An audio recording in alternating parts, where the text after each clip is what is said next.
Scott sat on the edge of the bed, his elbows resting on his knees, fingers interlocked so tightly that his knuckles turned white. The room felt eerily quiet except for the ticking of the clock on the wall. It wasn't late, but the weight of the conversation about to unfold made time feel irrelevant.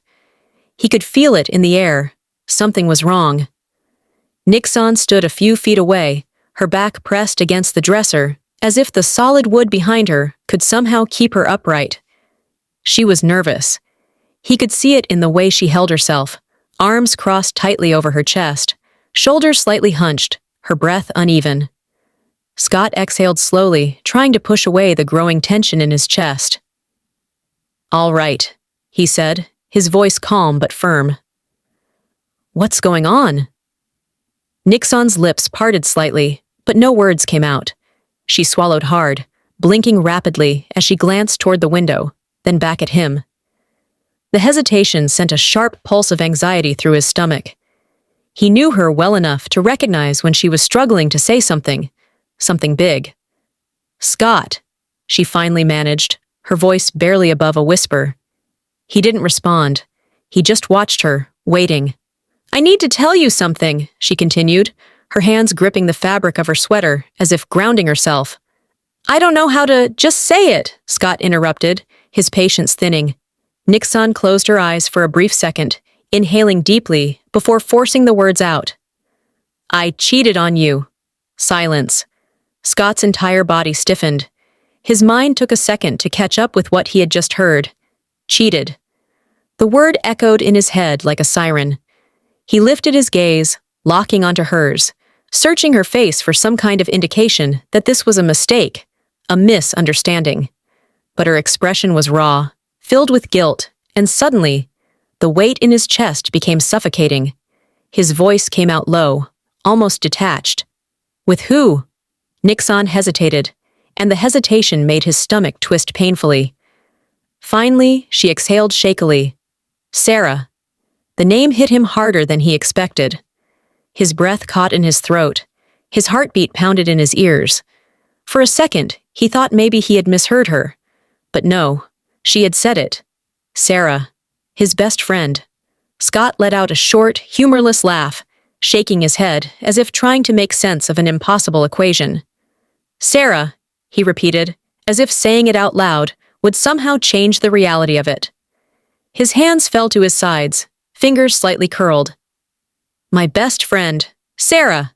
Niksan nodded, her eyes glistening with unshed tears. "I didn't mean for it to happen," she said quickly, as if the explanation would somehow make it better. Scott's jaw clenched. His entire body felt like it was vibrating, not with anger just yet, but with the sheer intensity of betrayal. "You didn't mean for it to happen?" His voice was sharper now, colder.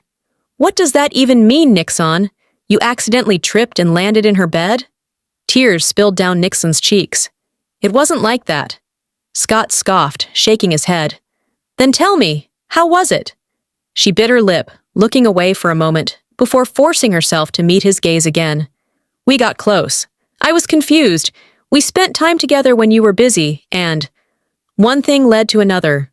One thing led to another," he repeated, his voice dripping with bitterness.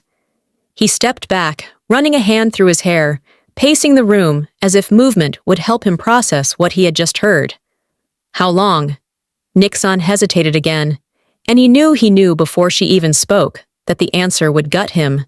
"A few months," she admitted softly. Scott laughed again, but there was no humor in it, only disbelief. His chest felt tight, his throat dry. So this wasn't just a mistake then. This wasn't some one-time drunken thing. This was planned. This was ongoing. "I never meant to hurt you," Niksan said quickly, stepping toward him.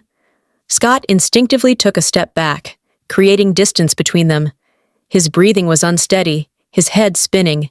He thought about every moment in the past few months, every time Niksan had come home late, every time Sarah had smiled at him like nothing was wrong, every time they had all been in the same room together. He had been blind. Stupid. He let out a shaky breath, shaking his head. "Were you ever planning to tell me? Or was I just supposed to keep playing the fool?" "I was scared," Niksan whispered. Scott clenched his jaw, staring at her. No, you were selfish. Tears streamed down her face now, her entire body trembling. I'm sorry. Scott didn't respond. His hands curled into fists, not in anger, but in frustration, in the overwhelming need to do anything to stop the pain twisting in his chest. I can't do this, he finally muttered, his voice barely above a whisper. Nixon's eyes widened. Scott, please! But he was already moving. He grabbed his jacket from the chair, shoving his arms through the sleeves with shaking hands. Niksan, he said, pausing at the door. I loved you! His voice cracked on the last word. Then he turned the knob, stepped out, and let the door close behind him.